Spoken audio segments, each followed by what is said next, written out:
How you doing, folks? My name is Jamie, and welcome to What's the Good News? It is a tale told by an idiot, full of sound and fury, signifying nothing. Now, fair warning for you guys, the first piece of news I have today is less good news and more kinda weird news that made me smile.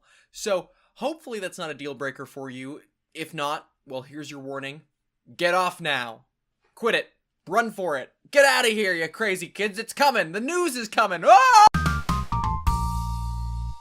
This is Cindy Turek.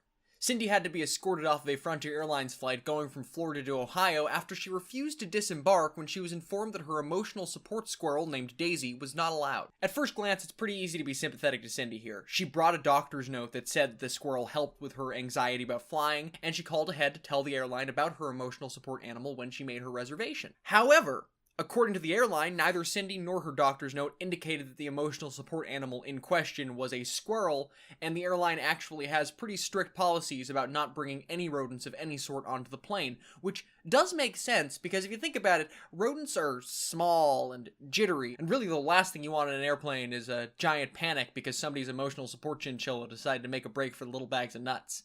But airlines at large do have a pretty bad track record when it comes to removing people from their planes, so it's not out of the question to think that this situation was handled poorly as well. It's just that Cindy seemed kind of intent on taking a stand for squirrel rights? Here's how she describes it. They said, either you walk off the plane or I'm going to arrest you for trespassing, and we will take that squirrel. I said, you're not taking my squirrel. Sorry, you're not. I refuse. You will not take my baby from me. Now, the key word here is no. No, I mean that's pretty weird. But it's a baby squirrel. It's a baby, technically. Baby, not her baby, unless she's no, the key word here is or. Based on Cindy's own words, they did not say get off this plane, and we will take your squirrel.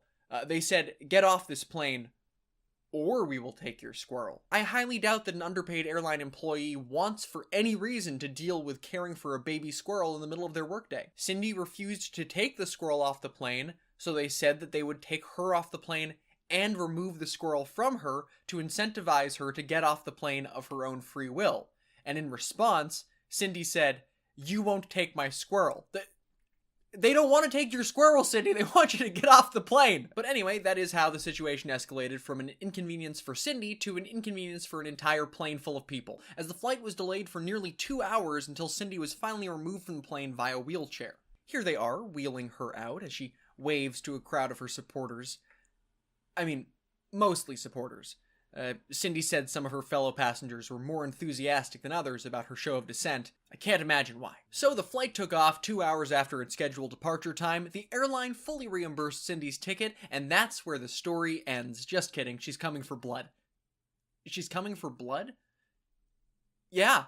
No, yeah, she literally said she is coming for blood, which I personally would go for money. But okay. Welcome to the ambiguous middle segment. If you've been watching for a while, you may have noticed that it takes a while for a new episode of What's the Good News to come out.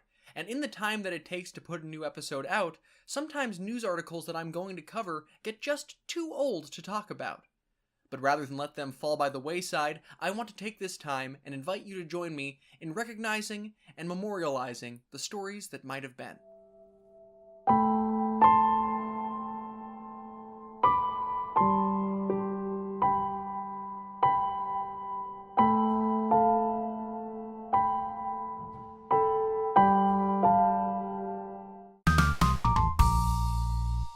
Claire Simeon, marine mammal specialist and director of Kikaiola, a seal hospital in Hawaii, was out for lunch when she got a series of frantic calls from her hospital. But when she picked up, she was met with only silence. Claire rushed back to the hospital only to discover that the calls were not the result of a very quiet, panicking doctor, but rather of a gecko crawling across a phone in the office. And then Simeon caught the gecko and put it outside on a plant. There's really not much more to the story. I just wanted something legitimately wholesome to follow up the squirrel airplane thing from earlier. But I will now use the rest of this segment to appreciate how cute Hawaiian monk seals are. Look at them! Look at them! Look at, oh, uh-oh, that one has a knife. These adorable creatures are endangered, and it's due to more than just their love of knife fighting. So I'm putting a link to donate to Cheryl's Hospital in the top pinned comment and the description so they can hopefully invest in some gecko-proof phones. So that's all the good news I have for you today, but I am going to try to be back in a couple of weeks because I am serious about trying to find normalcy with this. It's taken me a while, but I finally feel like I'm at a place where the background I'm happy with, and the way I look on camera, If you like what I'm doing here and you want to help the channel grow, you can let me know by hitting the like button and leaving a comment. If you want to see more of the videos, you can hit subscribe and the little bell icon, all that jazz. But until next time, I'm Jamie, this is a video, and I'll see you in the next one. Breakfast is the most important meal of the day, which is why I spend my entire day eating it.